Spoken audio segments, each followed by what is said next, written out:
Nuestro Padre Celestial, en estos momentos en los cuales vamos a iniciar con la exposición de tu palabra, acudo una vez más a tu trono de la gracia, suplicándote me des tu ruach para poderla desarrollar y sea de bendición conforme a tu voluntad. En el nombre de tu Hijo amado, te lo pido y te doy las gracias. Amén. Amén.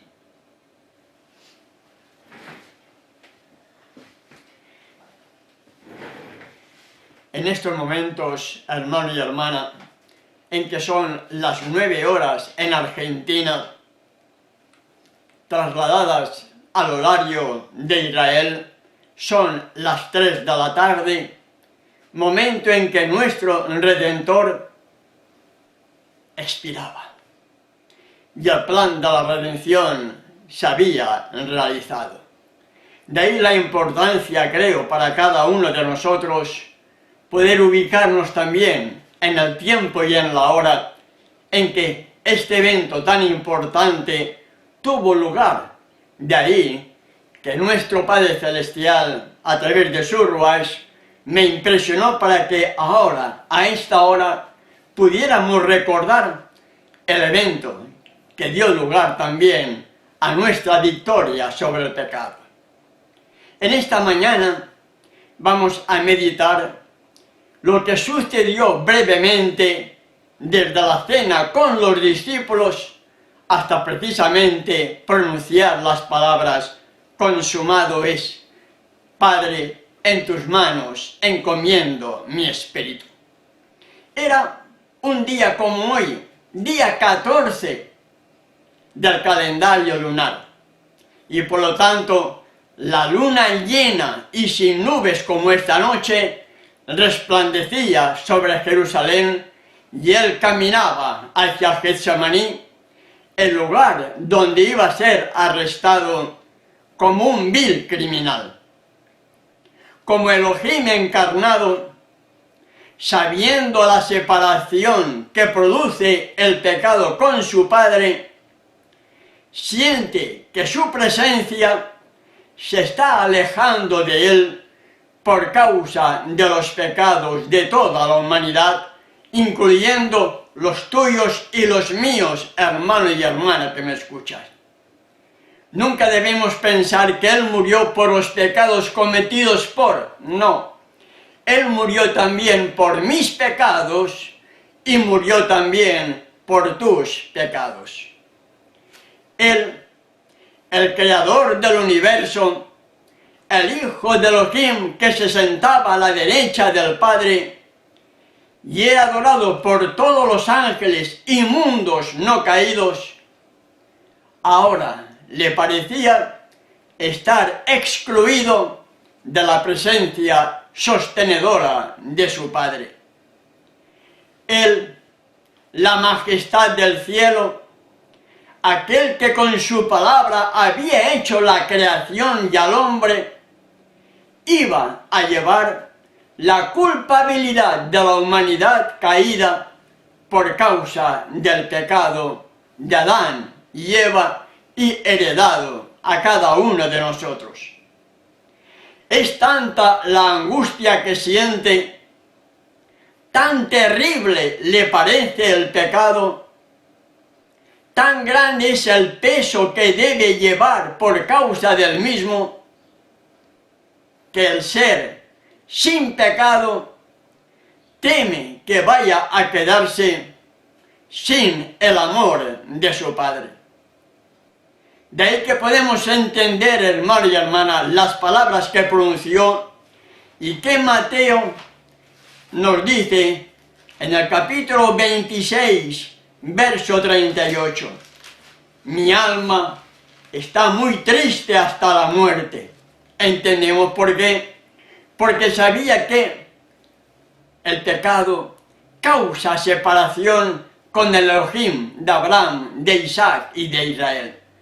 Y esa misma separación, la carga que él iba a llevar por todos los pecados de la humanidad, se sentía como que la presencia del Padre estaba alejándose de él. Por eso dijo, mi alma está muy triste hasta la muerte. En el Getsemaní, 3 veces tuvo que orar a su Padre, tal como hallamos también en Mateo capítulo 26, versos 36 al 44. 3 veces tuvo que orar: Padre mío, si es posible, pase de mí esta copa sin que yo la beba, pero hágase conforme a tu voluntad. 3 veces tuvo que orar, hermano y hermana, porque su humanidad rehuía el llevar a cabo el plan de la salvación, porque sabía todo lo que iba a venir sobre él. Pero por ese amor tan grande hacia ti y hacia mí, aceptó el plan de la redención, y hoy tú y yo, hermano y hermana, por su gracia, por su misericordia, por su amor, podemos obtener la victoria si le amamos y guardamos sus mandamientos. Aquel verbo, aquella palabra, el Elohim encarnado como hombre, debía sufrir las consecuencias del pecado del hombre. Y como hombre, debía soportar la ira de Elohim contra la transgresión. ¿Entendemos? En el desierto, después de haber estado 40 días ayunando, preparándose para el plan de la redención tuya y mía, cuando fue tentado, el destino de la raza humana estaba en juego y obtuvo la victoria donde precisamente Adán pecó. En la alimentación, en la comida. ¿Entendemos, hermano y hermana? Ahora venía el último intento por derrotarle, y que el plan de la redención no tuviera lugar y este mundo quedara en poder de Satanás. Es evidente, hermano y hermana, que desde la sentencia en el Edén por causa del pecado, o somos simientes de uno o somos simientes del otro.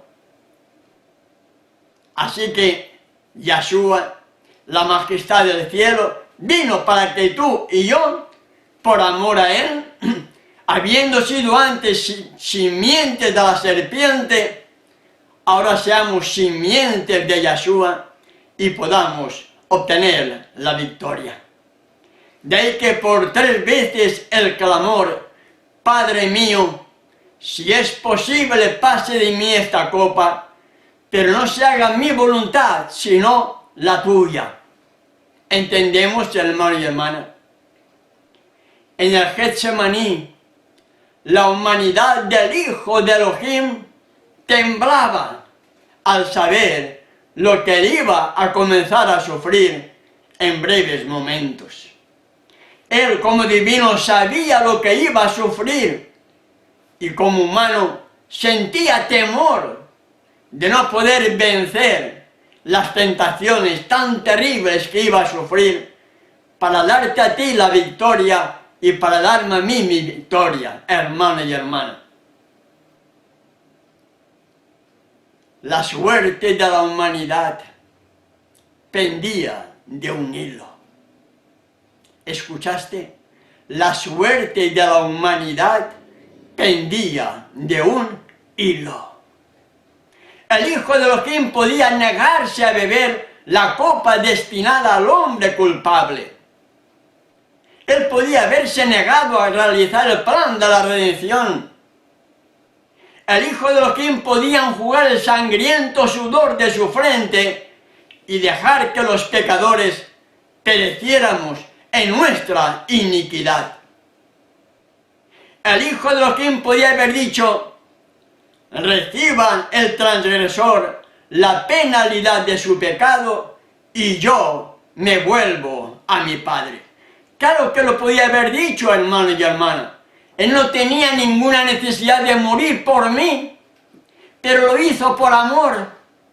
Y esto es lo más hermoso, hermano y hermana. Hemos sido rebeldes, hemos sido tremendos pecadores, hemos estado despreciando su amor, su gracia, su sacrificio, pero Él nos ama todavía, y por amor a ti, por amor a mí, prefirió humillarse, terminar con el plan de la redención, terminar su vida con una victoria, para que tú y yo podamos también obtener la victoria.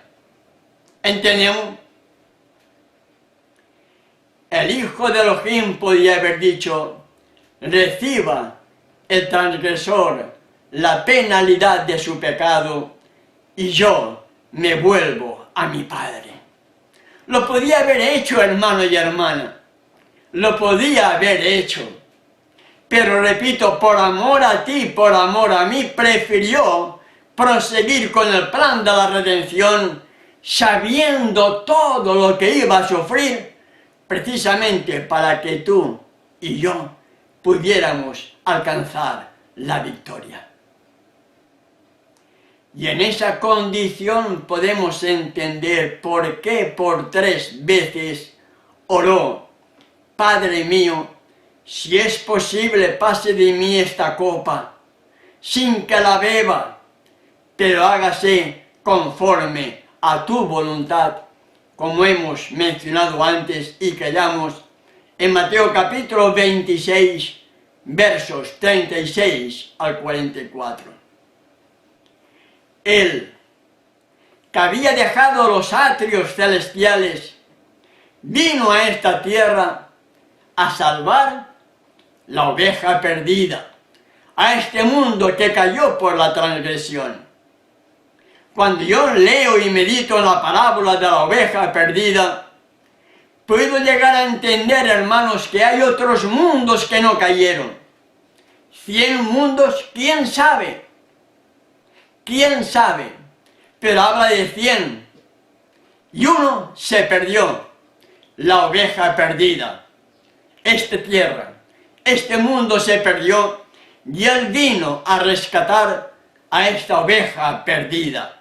Y en esa oveja perdida de este mundo estamos tú y estoy yo, mi querido hermano y hermana.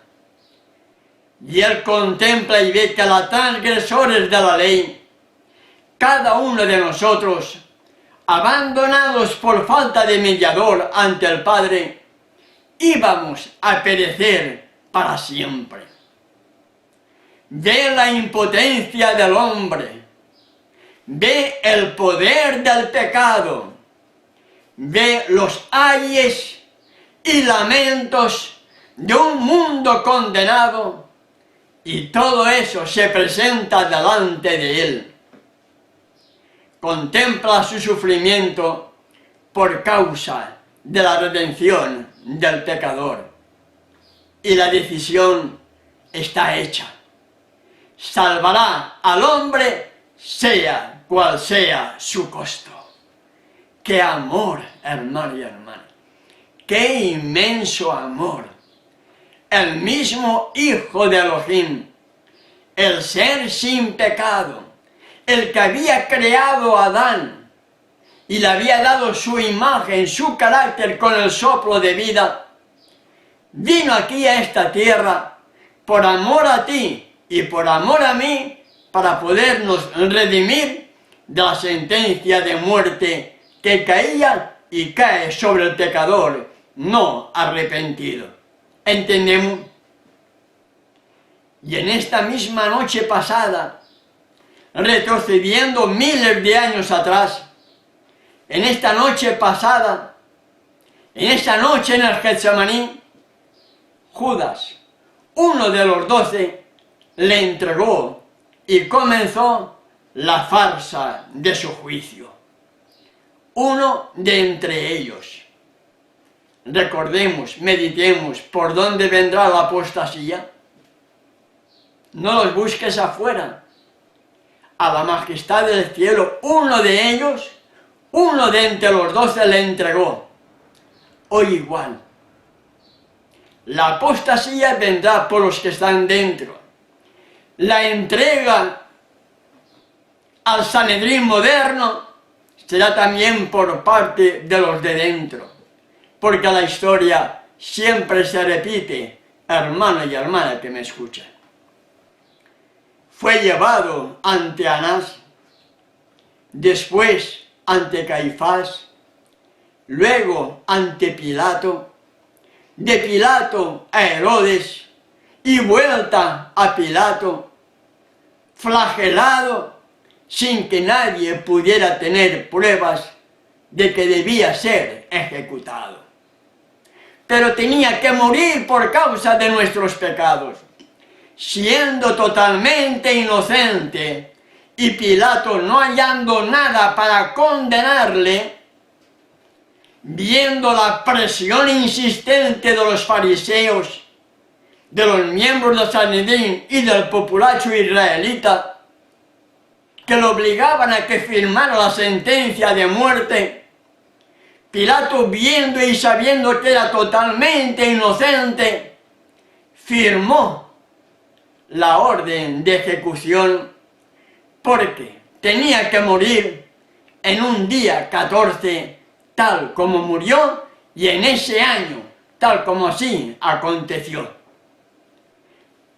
La profecía de Daniel capítulo 9, versos 24 al 27, nos habla acerca del período en el cual iba a entregar su vida la majestad del cielo. Leemos lo siguiente: 70 semanas están determinadas sobre tu pueblo y sobre tu santa ciudad para terminar la prevaricación y poner fin al pecado y expiar la iniquidad, para traer la justicia perdurable, sellar la visión y la profecía y ungir a los santos de los santos. 70 semanas estaban determinadas sobre Israel y sobre Jerusalén para poner fin al pecado. En otras palabras, 490 años le revela Gabriel a Daniel que tenía tiempo Israel y Jerusalén para arrepentirse de sus iniquidades, para poner fin al pecado. Si no se arrepentían, 70 semanas estaban determinadas sobre ellas y el tiempo de gracia terminaría si no hubiera arrepentimiento. No hubo arrepentimiento, dieron muerte al Rey del Universo, dieron muerte a aquel que precisamente había venido a salvarlos, y el tiempo de gracia para Israel y para Jerusalén terminó, y con la muerte 3 años y medio después de Esteban, vino la destrucción posterior del pueblo de Israel y el templo de Jerusalén. Nos sigue diciendo el verso 25 de Daniel capítulo 9. Sabe pues y entiende que desde la salida de la orden para restaurar y edificar a Jerusalén hasta el Mesías príncipe habrá 7 semanas y 62 semanas. Estamos hablando de semanas de años. Verso 26. Y después de las 62 semanas, es decir, en la última semana, en las 70, 7 semanas, 62 semanas, tiempo corrido, después de las 62 semanas, más las 2 son 69, la última semana después de las 62, dice, se quitará la vida al Mesías, mas no por sí, y el pueblo de un príncipe que ha de venir destruirá la ciudad y el santuario. Nos sigue diciendo que en esa última semana, no otra semana adicional, en esa última semana confirmará el pacto con muchos, a la mitad de la semana hará cesar el sacrificio y la ofrenda. Se quitará la vida al Mesías, en el verso 26 dice, y en el 27, a la mitad de la semana, hará cesar el sacrificio y la ofrenda. Con su muerte terminó todo el sistema de sacrificios y ofrendas por el pecado, hermano y hermana. A los 3 años y medio de su ministerio, en la última semana, a la mitad de la semana de años, 3 años y medio de su ministerio, en un día 14 de Pascua, de acuerdo al ritual simbólico, de acuerdo al ritual de la misma, aquel cordero sin mancha y sin contaminación, ya destinado desde antes de la fundación del mundo, como leemos en 1 de Pedro capítulo 1, versos 19 y 20, a las 3 de la tarde, a la hora novena, hora del sacrificio de la tarde, pronunció las palabras: Padre, en tus manos encomiendo mi espíritu. Y habiendo dicho esto, expiró. Lucas capítulo 23, verso 46. Y Juan nos dice en sus buenas nuevas, en el capítulo 19, verso 30, nos dice: consumado es. Y habiendo inclinado la cabeza, entregó su vida, entregó su espíritu.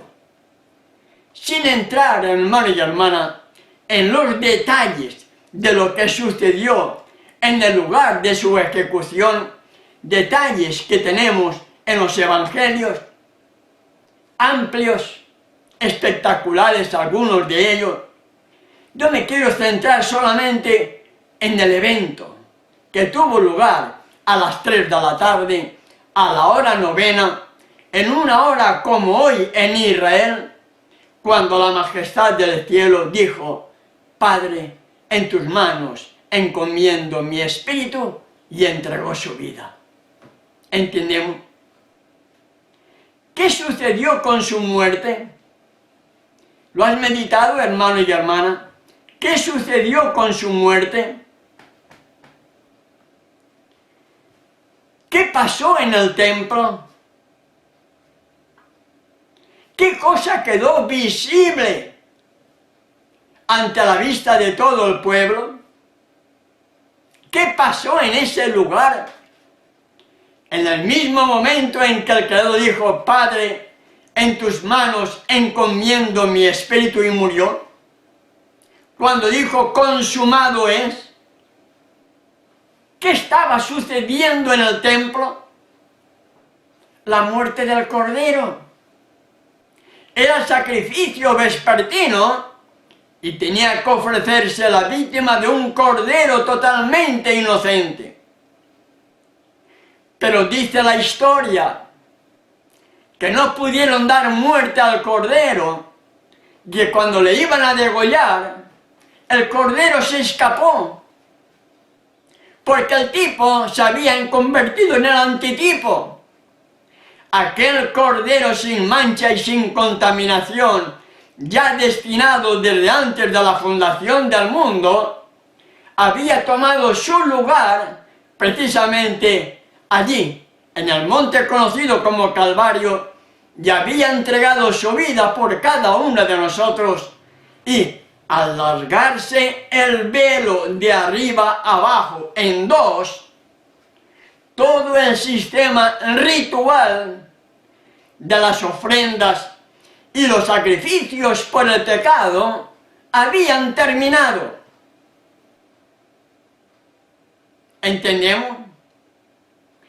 Cuando Juan vio al Redentor, dijo: he aquí el Cordero de Elohim que quita el pecado del mundo. Ese Cordero murió en la fecha correcta de un 14 del primer mes del Creador, en un 14 de Aviv, un día como hoy, a esta misma hora. El velo del templo se rasgó en dos, de arriba abajo.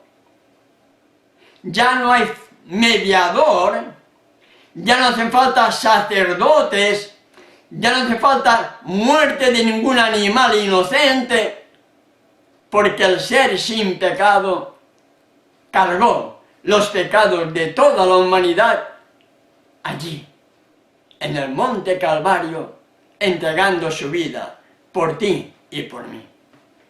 Todo había terminado, hermano y hermana. Todo lo que tenía que ver con la ley ritual de los sacrificios y las ofrendas por el pecado, todo había terminado. El sacerdocio levítico había concluido. Y ahora el pecador, en lugar de tener a un hombre como mediador, que era el sumo sacerdote, o los sacerdotes que también hacían su función, ahora, en lugar de depender de hombres pecadores como eran, ahora tú y yo, como pecadores, tenemos la puerta abierta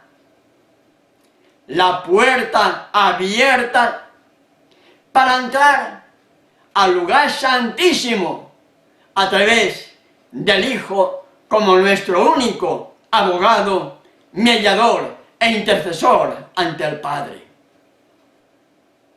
No sé si podemos captar, hermanos y hermanas, la gran obra que se comenzó a iniciar con la muerte del Redentor.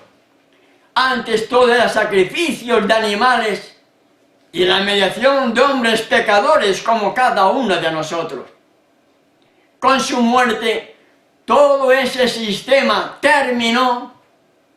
Ya no hace falta más sacerdotes, no hace falta más sumos sacerdotes, no hace falta más derramamiento de sangre de animales totalmente inocentes.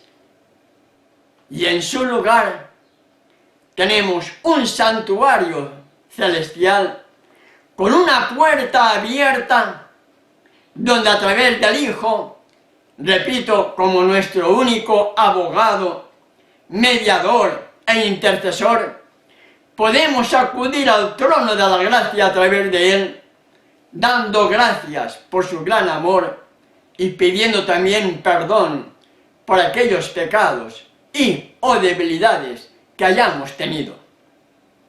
Lo hallamos en Hebreos capítulo 4, versos 14 al 16, que leo lo siguiente.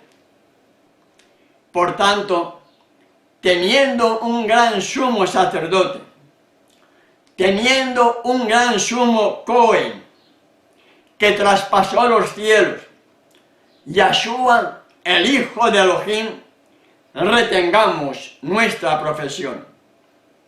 Porque no tenemos un sumo sacerdote, no tenemos un sumo Cohen que no pueda compadecerse de nuestras debilidades, sino uno que fue tentado en todo, según nuestra semejanza, pero sin pecado. Acerquémonos pues confiadamente al trono de la gracia para alcanzar misericordia y hallar gracia para el oportuno socorro. Nuestro abogado, nuestro mediador, nuestro intercesor será también nuestro juez, porque Él como hombre conoce nuestras debilidades, mi querido hermano y hermana que me escuchan. Como Él conoce nuestras debilidades, sabe perfectamente, conoce perfectamente nuestras luchas, y Él está dispuesto en el santuario celestial a presentar nuestras súplicas, nuestras oraciones ante el Padre, y a través de su Espíritu nos redarguye y nos motiva para seguir adelante, para obtener la victoria, llegar a la línea de meta y poder colocar sobre nuestra cabeza la corona incorruptible. Lo hallamos también en Hebreos capítulo 7, verso 25, hermano y hermana. Por lo cual puede también salvar perpetuamente a los que por Él se acercan a Elohim, viviendo siempre para interceder por ellos. Y no debemos confundir una cosa con la otra. Por gracia sois salvos, sí. Por su gracia somos salvos. Pero esa gracia me tiene que llevar a aceptar su sacrificio, y al aceptar su sacrificio, me dice, si me amas, guarda mis mandamientos. La prueba de mi amor a Él no es decir, no, yo amo a Jesús, yo amo a Yeshua, Él está en mí. No. Podemos decirlo de boquilla para afuera, debe salir de nuestro corazón, si me amas, guarda mis mandamientos. Y la prueba de mi amor a Él no se revela simplemente en guardar 9 mandamientos. 10 deben ser guardados. Mandamientos incluye también las fiestas solemnes de Yahweh. Mandamiento incluye también las leyes de salud, la correcta alimentación para tener un cuerpo sano, para tener un rostro lúcido que pueda reflejar el carácter del Salvador, muy alejado de esos caracteres y de esos rostros tristes que la gran mayoría de cristianos tienen. ¿Entendemos? Todo ese conjunto de leyes entran dentro de este pasaje. Si me amas, guarda mis mandamientos. Pero también hay la otra opción. Primera de Juan, capítulo 2, verso 4 dice, o verso 3 y 4. Y en esto sabemos que nosotros le conocemos si guardamos sus mandamientos. El testimonio de que realmente conocemos a aquel que dio su vida por ti y por mí es guardando sus mandamientos. Y en esto sabemos que nosotros le conocemos si guardamos sus mandamientos. Y el verso 4 dice, el que dice, yo le conozco, y no guarda sus mandamientos, no 9, no 8, no 10, los 10 mandamientos, las fiestas solemnes, la correcta alimentación. El que dice, yo le conozco y no guarda sus mandamientos, el tal es mentiroso y la verdad no está en él. Lanzo una pregunta. ¿Cuántos mentirosos hay? ¿Cuántos rabinos mentirosos hay? ¿Cuántos roes mentirosos hay que no dan valor a la alimentación? ¿Cuántos pastores cristianos mentirosos hay? ¿Cuántos pastores adventistas mentirosos hay? Una infinidad. Una infinidad. La gran mayoría, hermano y hermana. La gran mayoría. Por eso el remanente, 144.000 literales, estarán cumpliendo la ley, estarán amándole, guardando sus mandamientos, y al amarle y guardar sus mandamientos, estarán reflejando el carácter del Hijo, porque tendrán su nombre escrito en sus frentes. ¿Entendemos, hermano y hermana? Nos sigue diciendo el mismo Juan, en esa primera carta, capítulo 5, versos 3 y 4. Pues este es el amor a Elohim, que guardemos sus mandamientos, y sus mandamientos no son gravosos. Verso 4. Porque todo lo que es nacido de Elohim vence al mundo, y esta es la victoria que ha vencido al mundo, nuestra fe. La fe, dice Tiago, me lleva a obrar, porque la fe sin obediencia es muerta. Soy salvo por gracia a través de la fe. Cuando pongo mi fe en acción, se transmite en obras, en una perfecta obediencia a sus mandamientos, y en esa condición de obediencia entro dentro de ese contexto de palabras santos que aparece en la Escritura. A los santos y fieles de la iglesia de tal lugar. A los santos y fieles. Así concluye el triple mensaje angelical. Aquí está la paciencia de los santos. Tiempo presente, hermano y hermana. Tiempo presente. Aquí está la paciencia de los santos. ¿Quiénes son? Tiempo presente hoy, no mañana, no pasado. Aquí está tiempo presente hoy. Aquí está la paciencia de los santos, los que guardan los mandamientos de Elohim y la fe de Yeshua. ¿Entendemos, hermano y hermana? Entender todo esto, entender todo este plan revelado en las solemnidades, en sus fiestas solemnes, en los tiempos asignados para su pueblo, que el pueblo pequeño pensaría en cambiar. De acuerdo a Daniel 7:25, pensaría en cambiar los tiempos de las solemnidades, pensaría en cambiar las fiestas solemnes y la ley. Aceptamos que la ley fue cambiada, pero la gran mayoría no quiere aceptar que también fueron cambiados los tiempos de las solemnidades, fueron cambiadas las fiestas solemnes y en su lugar impuso las fiestas paganas. Y hoy el mundo adora a cualquier cosa. Día de esto, día de lo otro, día de no sé qué, día de no sé cuánto, feriado por aquí, feriado por allá, feriado por aquí, todo el mundo alegre, todo el mundo pagano, mientras se desprecian las fiestas solemnes de Yahweh, que son las que nos tienen que motivar espiritualmente a seguir preparándonos para ese encuentro con Él. Por lo tanto, entender todo esto de las fiestas solemnes es salir del estado crítico, triste, por decir otra palabra más fuerte, del laodicense. El laodicense, que es la clásica generación de esta última, antes de la venida del Salvador, es una condición de tibieza, de indiferencia. Me siento bien como estoy, no me importa.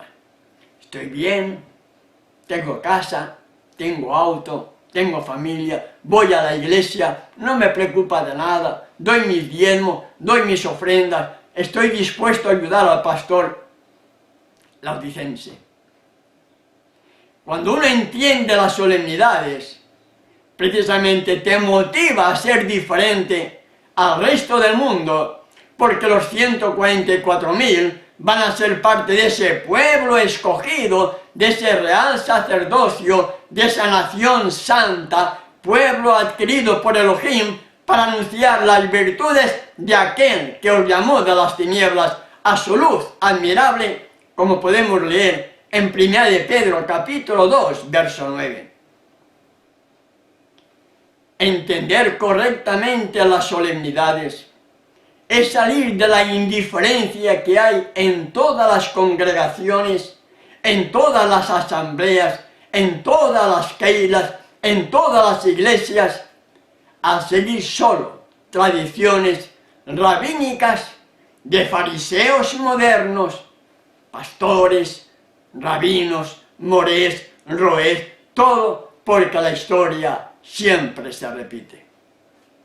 Entender todo esto, hermano y hermana, para ir concluyendo la meditación de hoy, entender todo esto es estar preparándome, es estar preparándote, si estamos vivos, para estar y formar parte entre los 144.000, como hallamos en Apocalipsis capítulo 14, versos del 1 al 5, que tendrán el nombre del Padre y del Cordero, solo dos. Los 144.000 no adorarán a ningún tercer Dios. Los 144.000 tendrán el nombre del Padre y del Cordero en el Hijo, solo dos. Y en sus bocas no fue hallada mentira, pues son sin mancha, delante del trono del Elohim. ¿Por qué? Porque habrán vencido sus tendencias al pecado por la gracia de Yeshua al interceder por ellos y ellos permitir que su gracia, su poder transforme su vida, transforme nuestra naturaleza carnal, heredada y cultivada y nos haga ser nuevas criaturas, habiendo muerto al pecado para ser ahora hijos de Elohim. De ahí de entender el correcto significado también de los panes sin levadura. La levadura es sinónimo de pecado, hermano y hermana. La levadura es sinónimo de pecado. Veamos 1 Corintios capítulo 5. 1 Corintios capítulo 5, versos 6 al 8. No es buena vuestra jactancia. ¿No sabéis que un poco de levadura leuda toda la masa? El ama de casa sabe perfectamente lo que estamos leyendo. ¿Verdad que sí? La levadura leuda toda la masa. Un poco de levadura leuda toda la masa. En el plano espiritual, un pequeño pecado, un poco de levadura, leuda todo el cuerpo. Un pecado arrastra a otro pecado, y ese otro pecado nos lleva a otro pecado, y si no terminas con el pecado, finalmente todo tu cuerpo está en pecado. Hablando en términos generales para que podamos entender el proceso de la levadura. Y Pablo dice, no es buena vuestra jactancia. ¿No sabéis que un poco de levadura leuda toda la masa? Verso 7 de 1 Corintios capítulo 5. Limpiaos pues de la vieja levadura, para que seáis nueva masa, sin levadura, como sois, porque nuestra Pascua, que es Yeshua, ya fue sacrificada por nosotros. Y debemos entender correctamente esto, hermano y hermana. Debemos entenderlo. Si la Pascua ya fue realizada y el Cordero, que había sido destinado desde antes de la fundación del mundo, sin mancha y sin contaminación, ya entregó su vida por mí, ahora Pablo está diciendo, limpiaos pues de la vieja levadura, limpiaos del viejo hombre, limpiaos de la vieja mujer, para que seáis nueva masa, para que seamos nuevas criaturas, para que seamos un nuevo hombre, una nueva mujer, habiendo muerto al pecado, ahora seamos hijos de Elohim. Y en el verso 8 dice, así que celebremos la fiesta. Celebremos el Pesaj, no con la vieja levadura, ni con la levadura de malicia y de maldad, sino con panes sin levadura, de sinceridad y de verdad. Pablo Shaul nos está exhortando, nos está motivando a que ya no vivamos más con esa levadura del pecado, sino que podamos estar entre esos santos y fieles que serán salvos por gracia. Veamos también Gálatas, capítulo 5. Gálatas capítulo 5, verso 9, es la confirmación a lo que hemos estado mencionando antes, que un poco de levadura leuda toda la masa. Un pecado acariciado leuda todo mi cuerpo. Gálatas capítulo 5, verso 9. Un poco de levadura leuda toda la masa. ¿Entendemos? 7 días a partir de mañana, panes sin levadura. 7 días, ya no digo a partir de mañana, a partir de ahora, entendiendo el plan de la redención y entendiendo correctamente el Pesaj, yo, Ernesto Farga, debiera estar doblando mis rodillas, aprovechando que la puerta está abierta del santuario celestial, para acercarme al trono de la gracia, para que a través de su Hijo amado, como mi único abogado, mediador e intercesor, me dé poder para vencer mis debilidades carnales que todavía tengo, que todavía pueda tener, para dejar de ser esa levadura que leuda toda la masa y ser una nueva masa, un hombre nuevo, creado a imagen de nuestro Creador y Redentor. Concluyo, mis amados hermanos y hermanas, vivamos sin levadura, vivamos sin pecado, para ser parte de entre los 144.000, seremos uno con aquel que dio su vida por nosotros, como Él es uno con el Padre.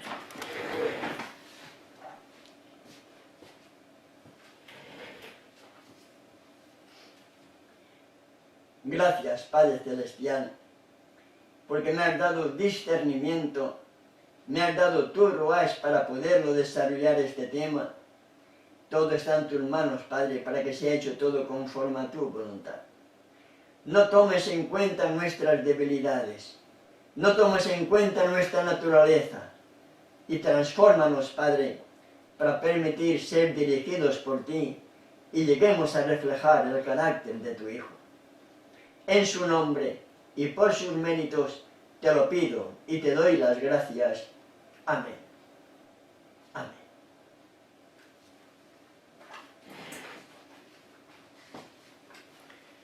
Gracias, mis amados hermanos y hermanas, por estar entre nosotros. Gracias por aquellos que posteriormente pueden estar visualizando, oyendo este tema. Gracias porque ustedes son los que me motivan a seguir compartiendo no tan solamente estas reflexiones, sino las meditaciones también de por la mañana. Si nuestro Padre Celestial nos lo permite y Él nos sigue dando salud y vida, deseo a cada uno de ustedes que tengan un feliz pasaje y un feliz también inicio de panes sin levadura.